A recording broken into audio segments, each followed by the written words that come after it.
بسم اللہ الرحمن الرحیم نحمدہ ونصلی ونسلم علی رسولہ الکریم۔ انتخابات کی گہما گہمی شروع ہو گئی ہے اور روزانہ سوشل میڈیا پہ بہت ساری ویڈیو وائرل ہو رہی ہیں۔ کسی جگہ کسی کینڈیڈیٹ کو پکڑا ہوا ہے پولیس نے، کسی جگہ کسی وکیل کو روکا ہوا ہے۔ بڑے بڑے نامی گرامی وکیل جو ہیں ان کو پولیس روک کے کھڑی ہے، اندر نہیں جانے دے رہی، اور کچھ پہ ایسی مہربان ہے کہ ان کے لیے سیلوٹ مارتے ہیں، کھڑے ہو جاتے ہیں اور ان کو کہتے ہیں کہ آپ کو تو آنے کی ضرورت ہی نہیں تھی میاں صاحب، آپ تو گھر رہتے، آپ کی سکروٹنی بھی ہم خود ہی کر لیں گے، اور آپ کے کاغذات کی ضرورت نہیں ہے، منی ٹریل تو آپ سپریم کورٹ میں نہیں دے سکے، اسمبلی میں نہیں دے سکے، عدالتوں میں نہیں دے سکے، تو آپ سے ہم کیا منی ٹریل مانگے گے۔ اور کچھ ایسے ہیں جن کو اندر داخل نہیں ہونے دیا جا رہا اور روک ٹوک ہو رہی ہے۔ مجھے نہیں سمجھ آتی یہ کب تک چلے گا۔ شاہ محمود قریشی کو سپریم کورٹ نے ضمانت دی، عمران خان کو اور شاہ محمود قریشی کو۔ عمران خان کو تو اور 2 کیسوں میں دھر لیا، حالانکہ ان کیسوں کے پلے بھی کچھ نہیں ہے، اور شاہ محمود قریشی کو ایم پی او کے تحت دوبارہ 15 دن کے لیے ڈی سی او نے نظر بند کر دیا۔ اب اندازہ لگائیں، کبھی سوچا تھا، کبھی کوئی بندہ سوچ سکتا ہے کہ سپریم کورٹ کا آرڈر اور ڈی سی او سے ہوا میں اڑا دے، سپریم کورٹ کا آرڈر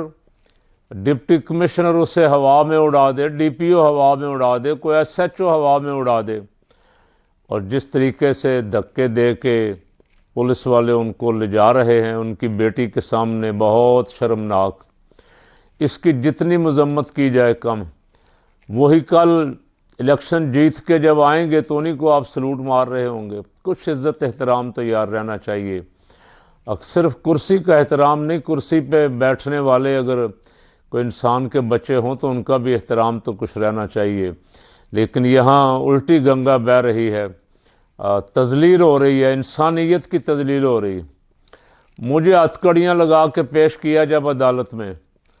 تو میرے انسپیکٹر نے مجھے ویسے بڑی عزت افزائی کی، بیچارے نے بہت خیال رکھا، لیکن اس نے کہا جی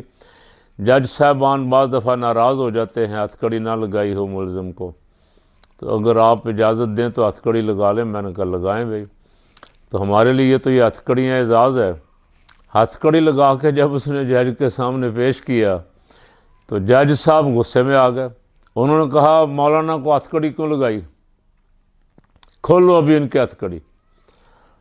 کیا چاہتے ہیں آپ؟ ظاہر ہے ان کے پاس بھی کوئی جواب نہیں تھا۔ میں نے ان سے کہا کہ ان سے پوچھ لیں جو یہ چاہتے ہیں، جتنے دن کا ریمانڈ یہ لینا چاہتے ہیں، جتنے دن مجھے رکھنا چاہتے ہیں، تو اس لیڈر کہاں بھاگ کے چلا جائے گا بھی آپ سے؟ جب آپ کی کسٹڈی میں ہے تو اس کو ہتھکڑی لگانا، اس کے منہ پہ کالا کپڑا ڈال کے اندر دہشت گردوں کی طرح پیش کرنا، آپ نے ایک سیاسی کارکن، سیاسی رہنما، ایک عام آدمی، پاکستانی شہری اور دہشت گرد میں کیا فرق کیا ہے؟ آپ نے کیا عزت دی پاکستانی شہری کو جو آئین اور قانون کا پابند ہے، جس پہ جھوٹے کیس بنے ہوئے ہیں، من گھڑت کیس بنانے والوں کو بھی پتہ نہیں، جن کے نام پہ ایف آئی آر درج ہوئی ہے، جنہوں نے کروائی ہے، کروانے والوں کو بھی کوئی پتہ نہیں کہ کس نے کی ہے، کیا ایف آئی آر کیا ہے۔ تو اگر عدالتیں تھوڑا سا اپنے پاؤں پہ وزن ڈالیں، بولڈ فیصلے کریں، اور ایسے تمام افسران جو توہین عدالت کر رہے ہیں ان کو کٹہرے میں لائیں، دوسرے دن سسپینڈ کریں ان کو۔ سپریم کورٹ کے آرڈر کے سامنے ایم پی او کیا چیز ہے،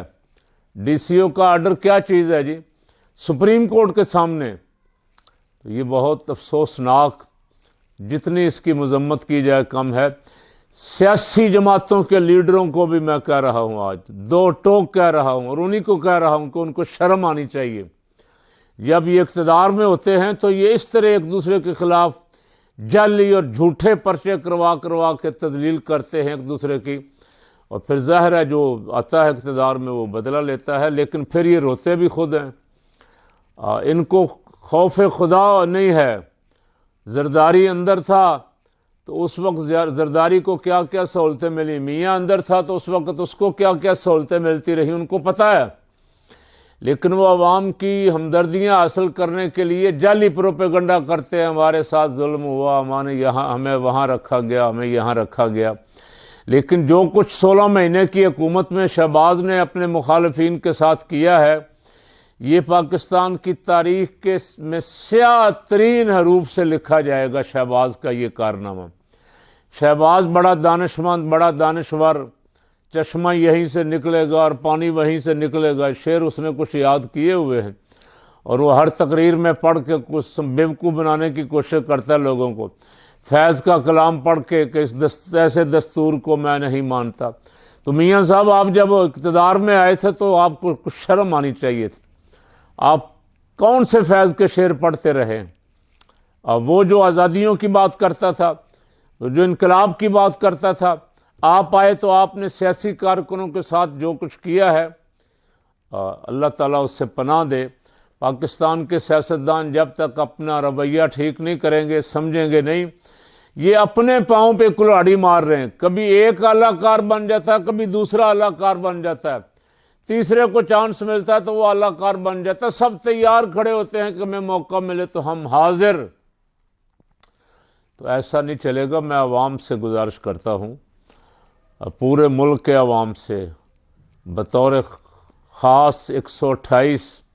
جس حلقے میں ایک نمائندے کے طور پہ آپ کی خدمت میں حاضر ہوں، میں عوام سے گزارش کرتا ہوں کہ پہچانیں ان لوگوں کو جو ہمیشہ استعمال ہوئے، عوام کے لیے نہیں کسی اور کے لیے، جو ہمیشہ پاکستان کے آئین کی دھجیاں اڑاتے رہے، پاکستان کے خزانے، سرکاری خزانے کو نقصان پہنچاتے رہے، پاکستان کا مال لوٹ کے باہر لے گئے، اور جب بھی انہیں اقتدار ملا کسی کے خلاف بغاوت کا پرچہ بنایا، کسی کے خلاف دفعہ 6 لگائی، کسی کے خلاف کچھ، انہیں بھی ویسے اللہ کرے کو کبھی سمجھ آ جائے، جن کے یہ بوٹ چاٹتے ہیں ان کے لیڈر مشرف کے خلاف بھی انہوں نے 6 کے مقدمات، اب جو کچھ باجوے کے خلاف کہتے تھے، اب زبانیں گنگ ہو گئیں، اقتدار چاہیے نا۔ باجوے کے ساتھی ابھی بیٹھے ہوئے ہیں، اس لیے باجوے کے خلاف اب زبان نہیں کھولتے، کھولی تھی آنے سے پہلے، کوئی احتساب کی بات کی تھی، کان کھینچے گئے، بھاگے گئے میاں صاحب لندن جا کے ہاتھ جوڑے، بھائی صاحب اگر آپ نے یہی کچھ کرنا ہے تو یہیں رہیں، ہمیں بھی نہ مروائیں، ہم نے بڑی مشکل سے ماحول بنایا ہے، بڑی مشکل سے یہاں تک پہنچے ہیں، آپ ہمارا بیڑا غرق کرنے آ رہے ہیں۔ اور بہت سارے مسلم لیگی تو چونکہ شروع سے ہی ماشاء اللہ کی پیداوار ہیں، اب بڑے چیمپئن بنے ہوئے ہیں، بڑے بڑے نامی گرامی لیڈر ان کے، سب ماشاء اللہ کی پیداوار، سب ان کی گود میں بیٹھ کے دودھ پیتے رہے ہیں، اب بڑے جمہوریت کے چیمپئن بنے ہوئے، اور جب اقتدار چھنتا ہے تو جمہوریت یاد آ جاتی، اور جب اقتدار لینا ہوتا ہے تو پھر لیٹ جاتے ہیں، پاؤں پڑ جاتے ہیں، منت سماجت کرتے۔ عوام سے کہتا ہوں ذرا آنکھیں کھولیں، پارٹیاں امیدوار بدلیں گی، اس لیے کہ پچھلے امیدواروں نے کچھ نہیں کیا، نئے لائیں گی، یہ بڑا آدمی، یہ بڑا آدمی، لیکن آپ کو فیصلہ آپ کو کرنا ہے کہ آپ کے لیے کون آواز اٹھانے والا ہے، پاکستان کے لیے آواز اٹھانے والا کون ہے، آپ کے حقوق کے لیے لڑنے والا کون ہے، کون عوام میں سے ہے اور کون اشرافیہ میں سے، بس یہ فیصلہ آپ نے کرنا ہے۔ اگر صحیح فیصلہ کیا تو انشاءاللہ اس کے نتائج بہت اچھے ہوں گے۔ اللہ اس ملک کے لیے بہتری فرمائے۔